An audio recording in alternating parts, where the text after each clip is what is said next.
and I help women who are in toxic and narcissistic relationships find their way out. I help them figure out how to get that inner peace realistically, honestly, sincerely, in their body and in their nervous system, so that they can be courageous, so that they can stand for themselves, so that they can make good decisions.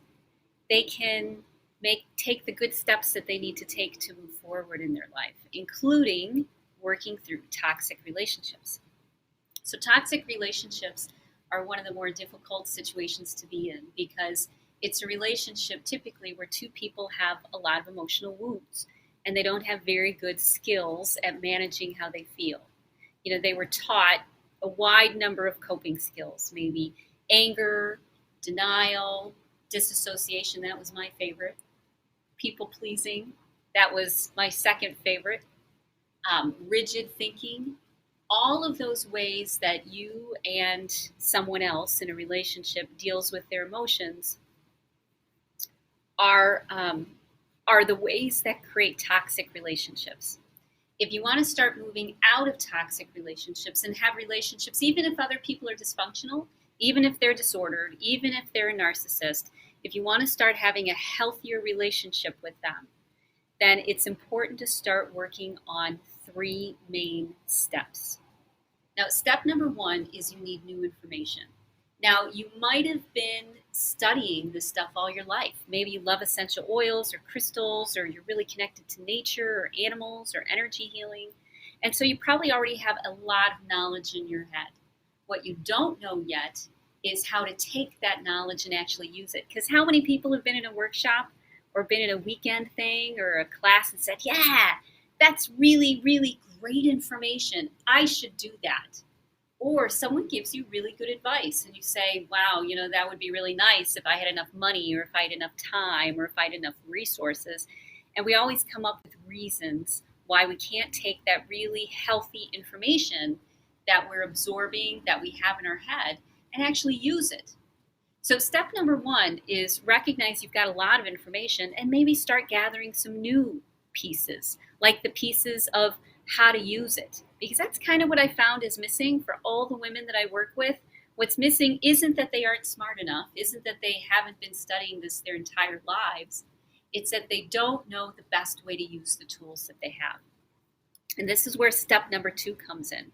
Step number 2 is around all of your great information, all the things that make you stop in your tracks and say, oh, I can't do that. Those are emotional blocks.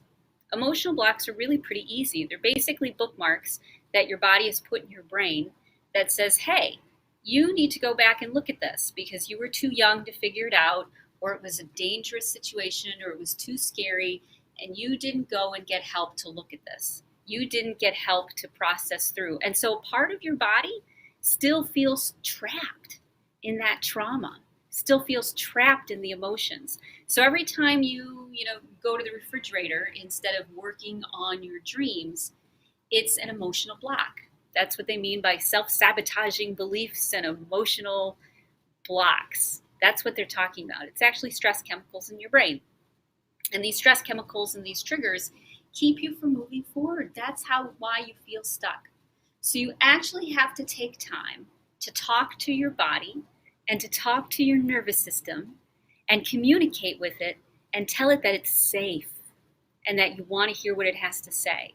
And it's not done only through talking. Most therapy, why it takes decades and decades for therapy to work, is because they use kind of the slow boat to China. They use listening to your story, having you calm down and regulate by talking about your story. But sometimes that can take years or decades because, you just keep going round and round and round the same issues all the time. A faster way, a way faster way, a quantum faster way is to work through the body and work with the nervous system. So when you take time to consciously, consistently calm yourself down, calm your nervous system down, every time you feel angry, hurt, afraid, you're already doing it. It's what you're trying to do when you people please. It's what you're trying to do when you put your blinders on. It's what you're trying to do when you disassociate. You are trying to regulate your nervous system. You are trying to calm down. And all of those ways sometimes work and sometimes don't, right? It's a total crapshoot. You have no idea whether this time disassociating will protect you or it won't. Now, it worked really well as a kid, but it doesn't work as well when you're an adult because there's so many more balls in the air, so many things you need to pay attention to, that the same coping skills that you used to survive difficult situations are the ones that you don't need now. The ones that you need are the ones about calming yourself, not calming the other person, but calming yourself, doing nourishing things for yourself. Now, some women will say, well, I just took a walk for an hour and a half, and it didn't do anything. I still feel terrible. That's because most of us wait to do healing and compassion and emotional work when we're way down in a hole, when we are so far in the dark, when there's so much that's been backed up. We wait until we're suffering and starving and maybe we have something to prove to ourselves. I know I always did. I had to prove that I was tough. I had to prove that I could handle it. I had to prove that I could do it by myself. And the reality is we have to turn that love on ourselves, whether it's a walk in the woods, whether it's walking your dog, whether it's eating a vegetable, whether it's calming your nervous system, taking a bath, lighting a candle, meditating, whatever you do, EFT, tapping, energy healing, Reiki, whatever you do, you need to be doing it a lot because your backlog of emotional triggers goes back a long time. So you need to be doing these self-care things every time you have a negative thought or a negative belief or a negative emotion like anger. It's what I do when I get angry. The first thing I do is pause and do something that makes me feel good. Frustration, same thing. Pause, do something that makes you feel good. So that's step number 2.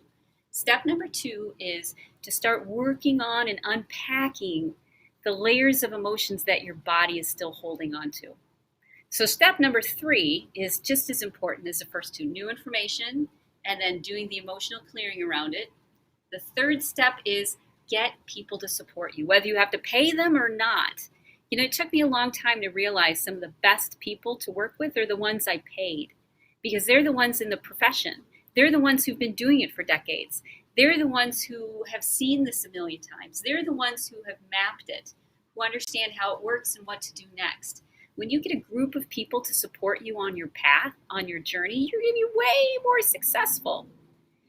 So if you think you have to do it alone, that's probably going to be one of your downfalls. You're not supposed to do this alone. Emotional healing and growth and change and moving forward is about realizing that you have to have a group of people around you who love you, who are interested in your well-being, who are looking out for you in some way. You know, those things that you craved in your romantic partner, it doesn't mean that you aren't supposed to have them. It just means that you need to find them for yourself. You need to find the women, you need to find the people, the therapists and the energy healers and the chiropractors and the whatevers that help you keep moving forward. Help you keep believing in yourself. Keep knowing that you can do this and other people have gone before you. So 3 steps, really. Get new information, of which you probably already have plenty.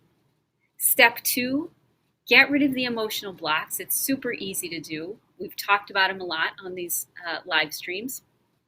And the third one is to get support, whether it's 1 or whether it's 10. But having a larger group of people supporting you is way better than having a smaller group, as long as they're healthy people, as long as they're the people that have the thing that you want, that have the peace, that have achieved some level of peace or understanding that they want, that you want. And if you do that, you will find within months, if not weeks, you're making important, radical changes in your life that are turning out okay. Because you've learned how to make peace with all that inner conflict. And you've seen the way past the blocks, past the beliefs that keep you trapped, and you totally see the very clear next step. And actually, you start taking action, you start doing things, not because you're doing things, but because it's a natural side effect of how you think and how you feel. When you change how you think and how you feel, especially on a body level with your nervous system, you change how you live your life. And suddenly, you're not a codependent anymore. And suddenly, You're not being victimized by a narcissist anymore.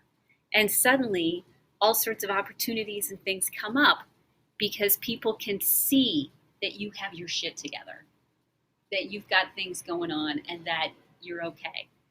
So 3 things. Remember, new information, emotional blocks, and then get support. And if you do that, way sooner rather than later, you'll be healed. So we're going to be doing a challenge November 30th to December 6th. It's a self-care challenge to create a peaceful home. I've got at least 20 plus world-class speakers who are coming to give you that new information that you're looking for. Little 20-minute or 45-minute snippets around health, wealth, home, family, intuition, relationships, around a wide variety of topics, and around the body, mind, emotions, environment, relationships, and ideas. So every day you'll get a Vegas buffet of new information. And then every night we're going to do the emotional clearing around it. So you actually take that cool information, you integrate it into your body, into your mind, and you take really clear action. And then we'll support you as a group, as a team, as a challenge for 7 days. We're all in this together to do self-care for 7 days to create a peaceful home inside yourself and outside yourself. So keep an eye open for it. We'll start marketing it soon. It's a free challenge. And I invite you to create a peaceful home for the holidays. You don't have to have the same ones you've had every year. It actually does get better. When you get better, when you work on becoming aligned and integrated and whole, your life changes around you. And if you don't think it's possible for you, you're probably wrong, because it doesn't have to do with what you think. It has to do with working with your body. And that's the really cool thing. Okay, so I love you. Have a great day. If you're more interested in what I do, ritahickmancoaching.com.